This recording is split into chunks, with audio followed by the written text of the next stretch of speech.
बोलिए सतगुरुदेव की जय। आप सबको ध्यान होगा, कल मैंने राम जी के वैराग्य प्रकरण की बात की थी। मैंने आपसे ये भी बात की थी कि साहब ने 4 विषयों पर ज़्यादा बोला है। पहला, उस परम धाम के लिए बोला है, परम पुरुष के लिए बोला है। दूसरा, मन पर बहुत बोला है। तीसरा, नाम की शक्ति पर अधिक उनकी वार्ता है। चौथा, गुरु का महात्म बोला है। वैराग्य प्रकरण में देखते हैं राम जी अपने गुरु से संवाद क्या कर रहे हैं, कितने उपराम थे। पहले बनी प्रारब्ध, पाछे बनी शरीर।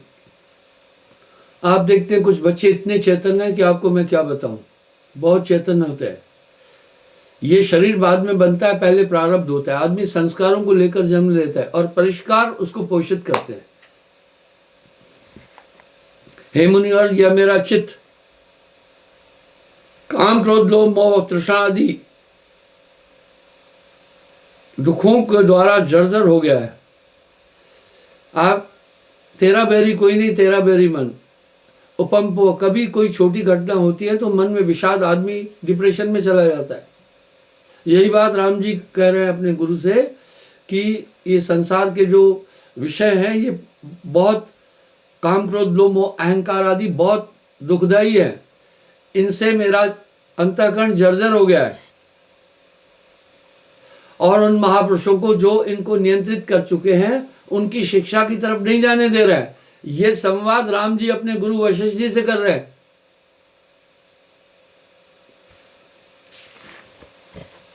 और भटकता फिरता है। जैसे मोर के पंख वायु लगने से एक जगह स्थिर नहीं होते हैं, ऐसे हे गुरुवर मेरा चित्त एकाग्र नहीं होता है। आप अंदाज लगाएं, यह संवाद में योगा वशिष्ठ महारामायण से टीकाकार ने जो टीका किया है उस आधार पर बोल रहा हूं। गांव का कुत्ता रोटी न मिलने से इधर उधर दूर तक दौड़ता फिरता है, वैसे ही ये चित्त भी वांछित पदार्थों की प्राप्ति न होने पर जगत के पदार्थों की तरफ दौड़ता रहता है। राम जी कह रहे हैं कुत्ते की तरह ये चित्त है। मैंने कल भी आपको कई उदाहरण दिए थे कि ये जगत तो आपके मन की स्फुरणा है, मन के संकल्प है, अन्यथा जगत का अस्तित्व ही नहीं है। ये स्वप्नवत है।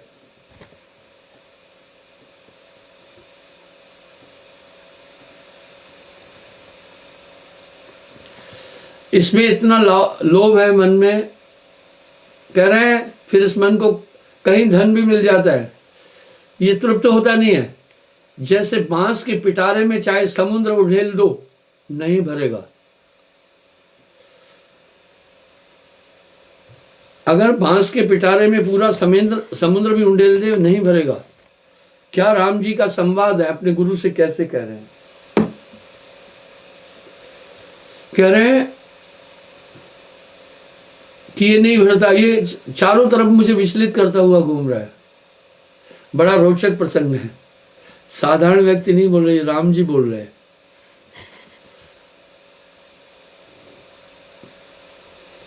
कितना भी धन प्राप्त हो जाए मन ये बस करने वाला है ही नहीं है। यहां महात्मा गांधी जी का एक कथन कितना प्रासंगिक है कि इस वसुंधरा में जितने भी लोग जन्म लेकर आते हैं सबको भोजन, वस्त्र, जीवन की आवश्यक चीजों को देने में सक्षम है। और आप सही है,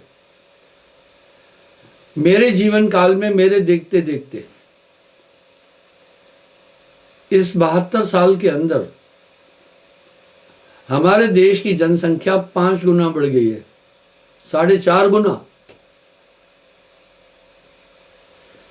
जब देश स्वतंत्र हुआ था 10 साल तक आजादी का जश्न मनाया गया था, 1957 तक। मुझे होश था,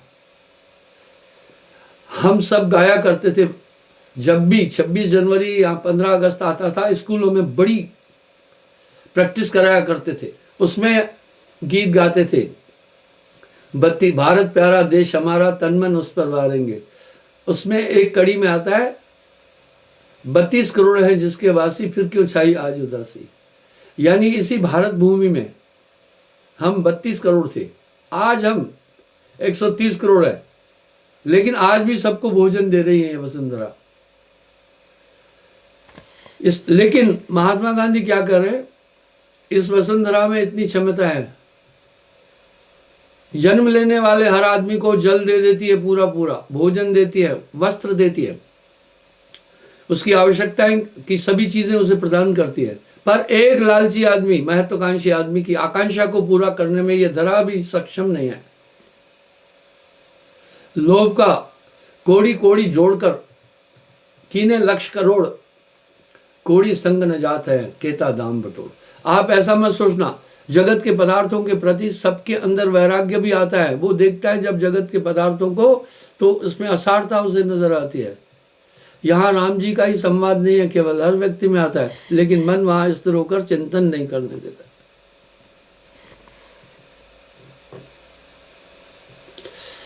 हे गुरुवर, यह मन कभी भी शांति को प्राप्त नहीं होता है।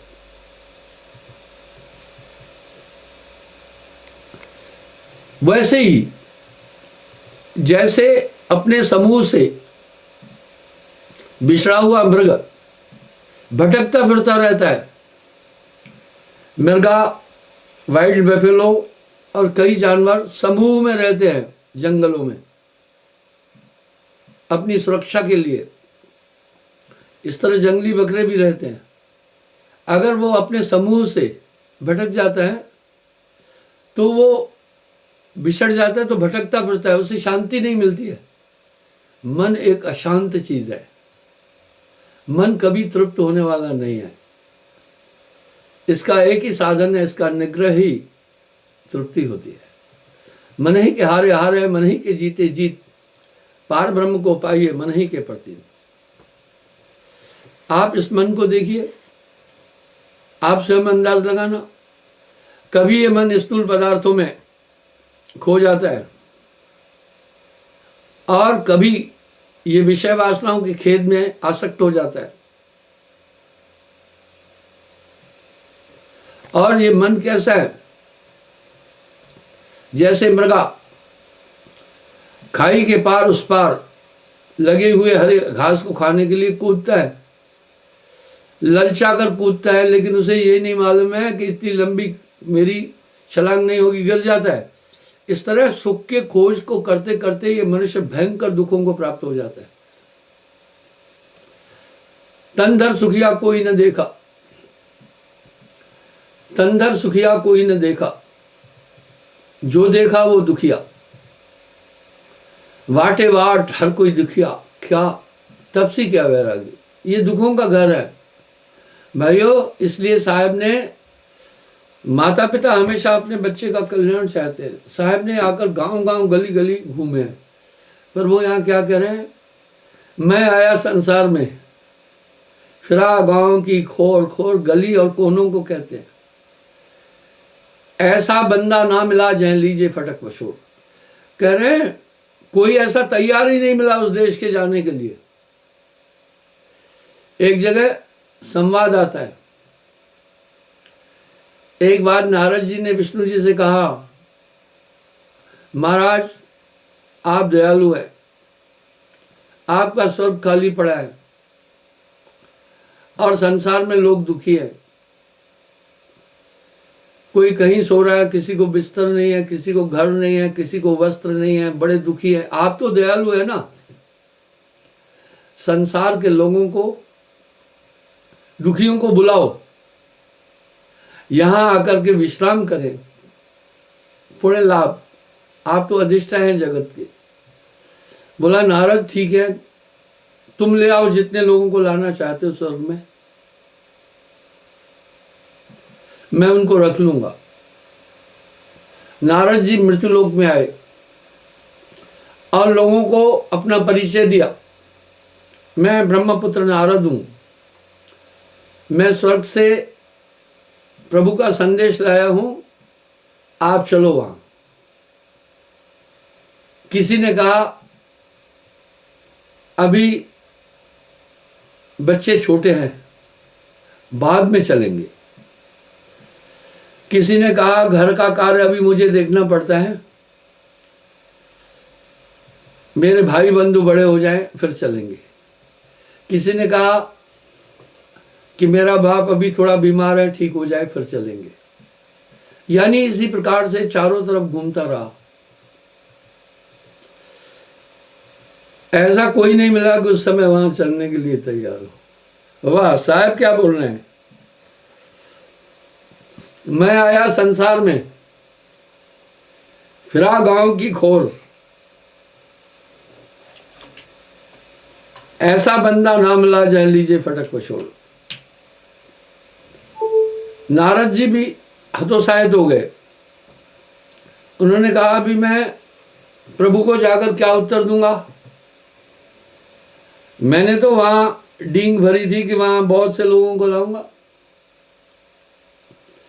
काल का जीव माने नहीं, मैं कोटन कहूं बुझाए, मैं खींचूं सतलोक को बांधा यमपुर जाए। मैं आपको भरोसे से कह रहा हूं, साहब का हाथ तो आपकी तरफ बढ़ा हुआ है, पर आप हाथ थमाने के लिए तैयार नहीं है। एक उदाहरण देता हूं, मैंने ये बात कई बार बोली है। हमारी संस्था के जनरल सेक्रेटरी आईएएस ऑफिसर है मिस्टर श्यामलाल। एक दिन मुझे कह रहे थे कि गुरुजी एक बहुत दिव्य शक्ति साहब की मुझे शरीर से उठाने के लिए आई और काफी मुझे ऊपर भी उठाया, लेकिन मैं डर गया, मैं फिर नीचे आ गया। यानी मेरे कहने का अभिप्राय क्या है, जब को काफी बुद्धिजीवी है सत्संग भी सुनने, डर कैसा। इसलिए शरीर का मोह इतना तगड़ा है, जो खटिया पर अंतिम सांसें भी ले रहा है ना, तभी भी देह का मोह नहीं छोड़ता है। पांव पलक की सुध नहीं, करे कल्प की आस,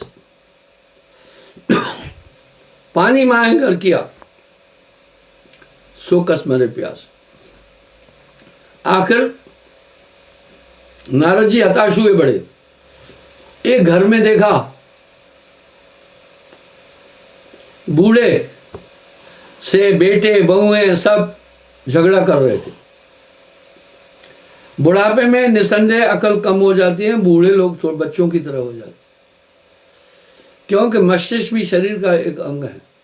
जब आंखें कमजोर हो जाती हैं, टांगें कमजोर हो जाती हैं ना, दांत कमजोर हो जाते हैं, सुनना कम हो जाता है, पैर कमजोर हो जाते हैं, जबान लड़खड़ाने लगती है, तो भैया ब्रेन भी, ये मस्तिष्क भी दिमाग का एक अंग है, ये भी कमजोर हो जाता है। जिस बात को बूढ़ा पकड़ेगा छोड़ेगा ही नहीं, दूसरे की सुनेगा ही नहीं, आपको कहता रहेगा तू कल का बच्चा है, मुझे इतना अनुभव है। तो उसकी खींचाखाची बड़ी हो रही थी। नारद ने सोचा ये आदमी दुखी है, चलो दो चार तो ले जाऊं कहीं, नहीं मुझे शर्मिंदा होना पड़ेगा, फिर मैं उनको जाकर बताऊंगा कि बाकी भी आने के लिए तैयार है, लेकिन थोड़ा टाइम मांग रहे हैं। बूढ़े के पास आया, बोला बाबा तुम्हारे परिवार में तुम्हारी कोई इज्जत नहीं है, तुम्हें सब सोच रहे हैं कि मरे कल तो आज मरे तो कल दूसरा दिन हो। आप ये देख भी रहे होंगे इस कलयुग में तो बच्चे भी सोचते हैं बूढ़े माता पिता को ये मर जाए हमारी समस्या खत्म हो जाए। हम ऐसे जटिल युग में जी रहे हैं। मेरे पास कई बूढ़ी माताएं, बूढ़े लोग आते हैं बेचारे बड़े व्यथित। मैंने एक बार पहले भी बताया था, वो उन बूढ़ों को छोड़ के चले जाते हैं। अपनी कर्तव्य के प्रति उनकी निष्ठा नहीं है। कुछ ऐसे लोग हैं। एक बूढ़ी माँ को छोड़ के गए। उदाहरण आपको मैं बिल्कुल सटीक दूंगा। मुझे सेवादारों ने बोला गुरुजी ये बूढ़ी माँ 2 डंडे पकड़कर चलती है और बाथरूम थोड़ा दूर है, ठंड भी है, हमें डर है कहीं गिर नहीं जाए, और इस बेचारी की कौन सेवा करे इतनी। मैंने बूढ़ी माँ से संपर्क साधा। मैंने कहा माता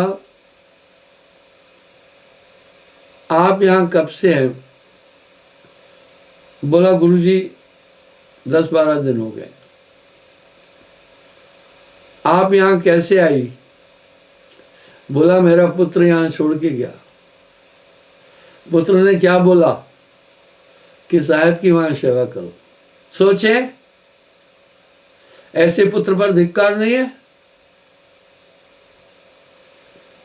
जो बेचारी माँ 2 डंडे लेकर चल रही है, अब उसका लुक आफ्टर तो वेल करना है। मैं कभी कहीं होता हूँ, कभी बम्बई होता हूँ, कभी कलकत्ता होता हूँ, कभी कहीं होता हूँ। वो बूढ़ी है, उसको लुक आफ्टर तो कंटिन्यू चाहिए ना। क्या विचार है आपका आज के युग का? कहने का ये भाव है, ये जगह स्वार्थ का अमित कोई नहीं अपनाई।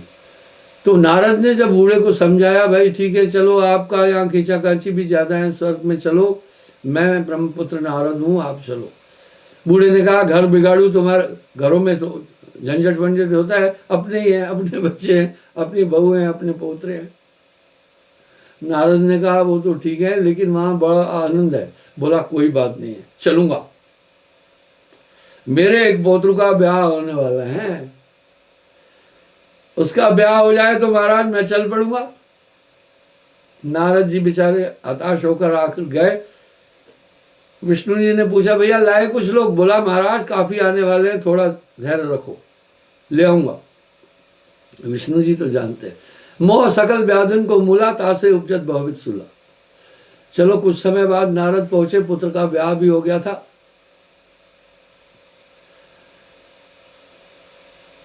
बूढ़े को कहा अब चलो भाई ब्याह हो गया। कहा महाराज पोतरू का मुंह देखना चाहता हूं, बहू आस में है, बस उसका मुंह देखूं, मैं चल पड़ूंगा। ये बात आपको मैं किस्से के तौर पर नहीं बता रहा हूं, अपने दिल से भी देखिएगा। ये सब बंधन है। यही तो राम जी भी कह रहे हैं। भैया पोतरू भी हो गया, कथाओं में ये प्रसंग आते हैं। बोला भाई बाबा तुम्हारा पोतरू भी आ गया, चलो अभी। बोला महाराज क्या बताऊं, इसकी माँ इसको अच्छी तरह लुक आफ्टर नहीं करती है, अपने काम में लगी रहती है, रोता रहता है कहीं। मैं इसको गोद में लेकर खिलाता और प्रसन्न करता रहता हूँ। थोड़ा बड़ा हो जाए महाराज चलूंगा। पांव पलक की सुध नहीं, करे कल्प की आस, पानी माए घर की आस, सो मस कसमरे प्यास। वशिष्ठ जी को राम जी यही बात बोल रहे हैं। बहुत दुखों का घर है ये संसार। यह संसार झाड़ और जंगल मनुष्य मानता नहीं है, उलझ फुलझ मर जाना है, ये सब मन का खेल है। यही कह रहे हैं मन।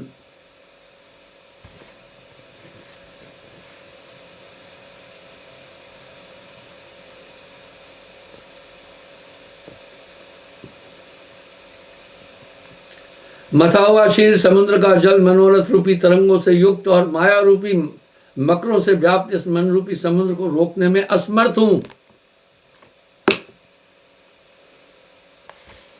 बड़ा साहब कह रहे हैं, राम जी कह रहे हैं मैं इसको नहीं काबू कर सकता हूं।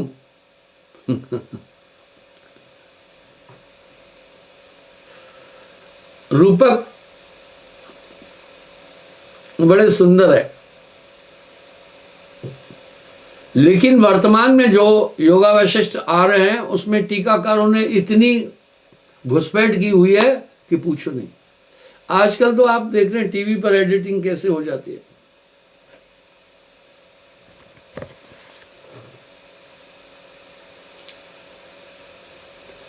जैसे मृग खड्डे में गिरने की चिंता न करके रे, धूप को, हरी धूप को प्राप्त करने के लिए लंबी छलांग लगाता है, उसमें गिर जाता है। मन तृप्त नहीं होता, मानत नहीं मन मोरा साधो, मानत नहीं मन मोरा, मन ही आहे काल कराला, जीव नचाए करे बेहाला, जीव के संग मन काल को वासा, अज्ञानी नर गए विश्राला। बड़ी प्रासंगिक बात है साहब, बड़ा साहब का है।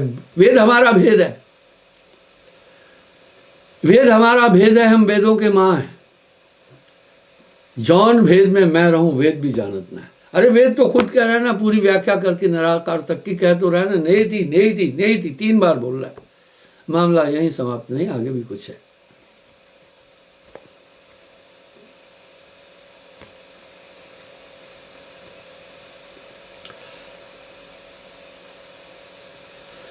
इसी तरह मन नरक में गिरने की चिंता न करके, और वो खाई में गिर जाता है मृग। इसी तरह हे गुरुवर, मन नरक में जाने की चिंता न कर करके विषयों की तरफ दौड़ाता रहता है। जैसे समुद्र अपनी चंचलता कभी नहीं त्यागता है, मन चंचलता नहीं त्यागता है। और साहब क्या करे, मन थिर कर परमात्म जाना। मनुष्य बुद्धिमान है, उसने बड़े बड़े जानवरों को अपने काबू किया, शेर, इनको कैद कर रखा है। आप राष्ट्रीय अभयारण्य, नेशनल पार्क तो सुनते होंगे, कान्हा है, Sanjay Gandhi national park Bombay site में।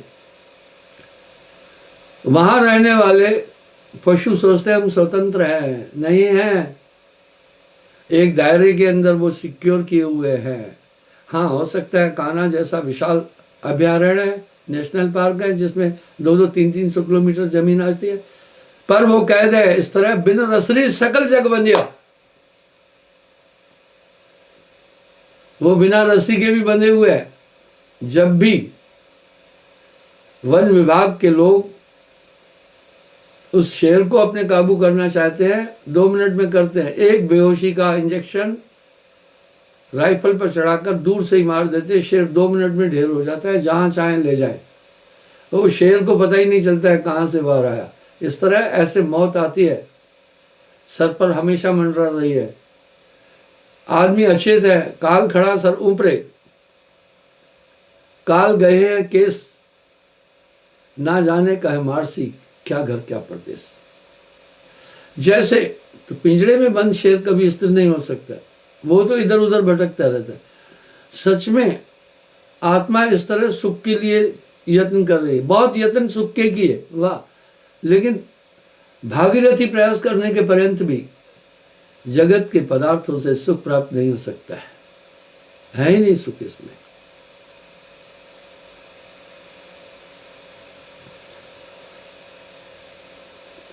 इसी तरह चिंताओं के समूह से घिरा हुआ यह मन कभी भी स्थिर नहीं होता।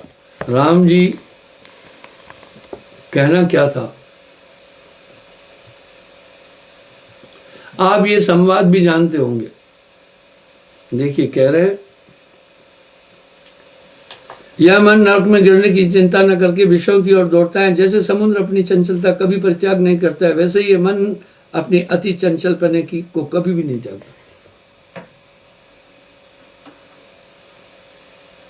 जैसे पिंजरे में बंद किया हुआ सिंह स्थिर नहीं होता, वैसे ही चिंताओं के समूह से घिरा हुआ यह मन कभी शांति लाभ नहीं करता है। जैसे राजहंस पानी में से दूध को शीघ्र अलग कर लेता है, वैसे ही मोह रूपी रथ में चढ़ा हुआ यह मन भी समता, सुख, आत्मज्ञान को शरीर से हर लेता है। आप विचार करें, और बड़ा दुष्टर है।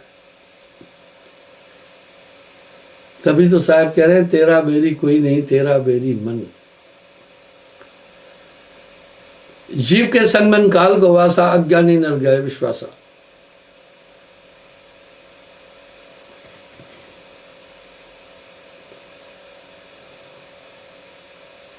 यहां मुनीन्द्र शब्द भी आ रहा है, देखिए।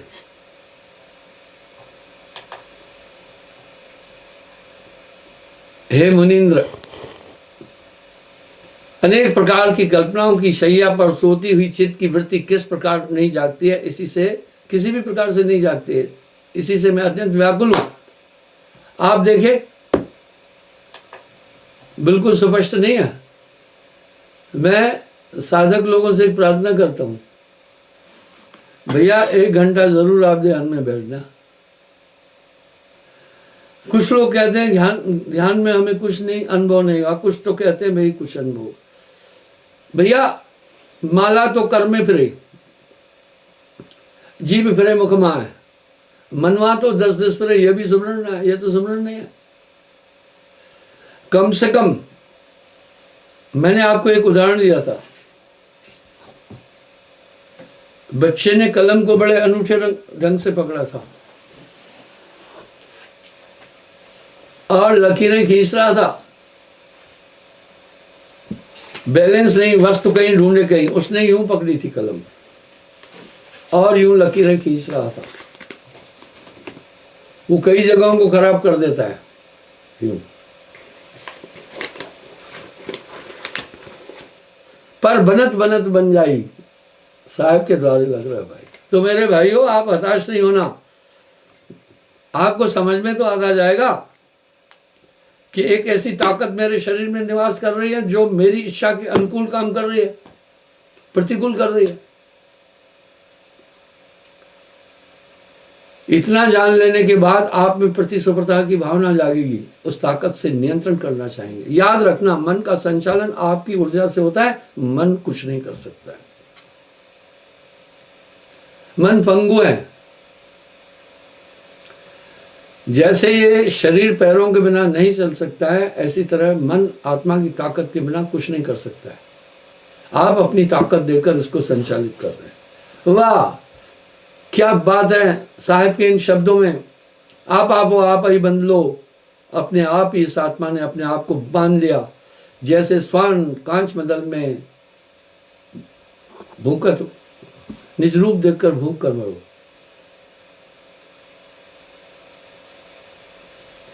जैसे नाहर कुएं में अपनी प्रतिमा देख पड़े हो, शेर कुएं में अपनी परछाई देखकर कूदता है, उसे कोई धक्का नहीं दे। जैसे मरकट मूठ स्वाद नहीं छाड़े हो, घर घर रटत फिरो। मंदिर बहुल्य क्षेत्र में बंदरों को पकड़ने के लिए भीगे हुए चने सुराही में डाल के सुराही जमीन में गाड़ देते हैं, मुंह पर मुंह खुला होता है। बंदर चना खाने का बड़ा शौकीन है, हाथ पकड़कर मूठ भर लेता है। अब जब मूठ भर ली, चौड़ी हो गई, अब मूठ बाहर नहीं निकल रही है, कहता है मुझे छुटाओ, मुझे छुटाओ। तो साहब आगे क्या कह रहे हैं, कहत कबीर नलनी के सुखना तोहे केम पकड़ो। तोते को पकड़ने के लिए एक बांस की नालिका नलनी है, वो लगाते हैं, नीचे शीशा ऊपर फल लगा देते हैं। वहां तोता आकर बैठता है, उल्टा हो जाता है, वो बैठने के साथ नलनी घूम जाती है और शीशा ऊपर हो जाता है। उसमें अपना रूप देखता है, सोचता है दूसरा तोता आया, कोई नहीं आया, वो अपने से ही संघर्ष कर रहा है। इस तरह आप हो, आप ही बंद लो। साहब के शब्द कॉशनरी और चेतावनी है ये।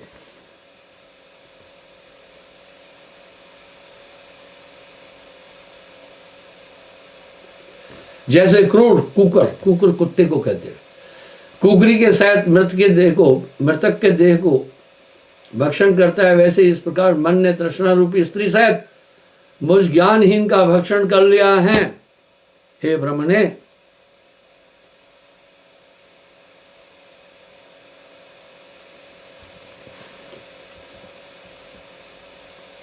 जैसे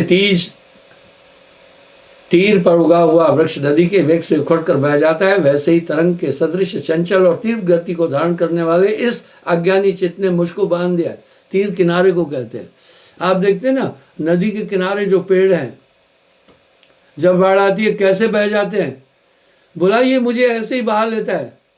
और तृष्णा रूपी स्त्री, ये मन की स्त्री बोल रहे, तृष्णा, इन्होंने मुझे जकड़ रखा है। आप विचार करें,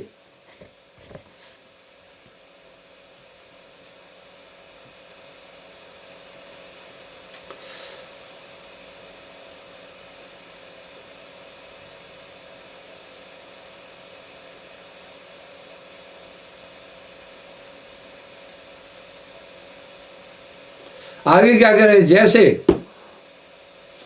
बहते हुए नीर को, पानी को बांध रोक लेता है, इसी तरह चित्त रूपी, देखो यहां चित्त का भी वो उल्लेख कर रहे हैं, मुझे ईश्वर की तरफ जाने में रोक रहा है। आप जब ध्यान में बैठते हैं, आप देखना अनायास कहां से ये संकल्प आ गया कि फलाने ने गाली बकी थी, आप उसी में उलझ जाएंगे। अससुर घट में बसे कैसे रह कुशल।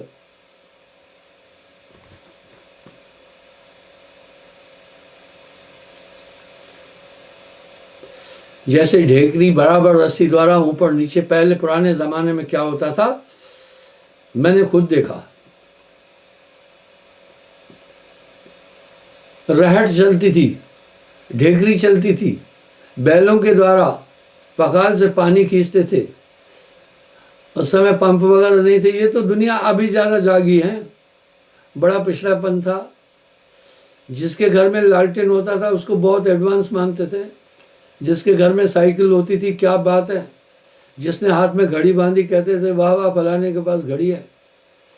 पहली बार ट्रांजिस्टर आया, पहले वो बिजली वाले वो होते थे रेडियो, तो हम सब आश्चर्य कर रहे थे ये बिना बिजली के कैसे चल रहा है। तो ढेकरी से पानी भी निकालते थे, रस्सी द्वारा वो चढ़ता उतरता रहता। इस तरह ये मन रुकता ही नहीं है कहीं। ये साधारण व्यक्ति नहीं कर रहे हैं, रघुवंश के प्रतापी महाराज रामचंद्र जी कह रहे हैं गुरु जी से, वशिष्ठ जी से। मन रूपी भूत जिसने मुझको पकड़ रखा है यह बड़ा कठोर है, यह अग्नि से भी अधिक जलाने वाला है, इसका उल्लंघन करना पर्वत फांदने से भी कठिन है। वाह। और यह वज्र से भी अधिक दृढ़ है, यह चित्त भोग विलास की कामों और की ओर तो ऐसे दौड़ता है जैसे पक्षी मांस पर झपटता है, और यह सत्कर्मों की तरफ कभी भी प्रेरित नहीं करता। हेतात जैसे अति गंभीर समुद्र में बड़ी बड़ी लहरें, भंवर और बड़े बड़े शरीर वाले जंतु उसके जल को चलायमान करते रहते हैं, इसी तरह जड़ प्रकृति विपुल वृत्ति और मद आदि शत्रु शोभित मन रूपी समुद्र को चलायमान करते रहते हैं। हे साधो, समुद्र को सूख लेना सुगम है, बड़े भारी सुमेर पर्वत को उखाड़ डालना कुछ कठिन नहीं है, और अग्नि भोजन करना सरल है, परंतु चित्त को वश कर लेना इससे भी कठिन है।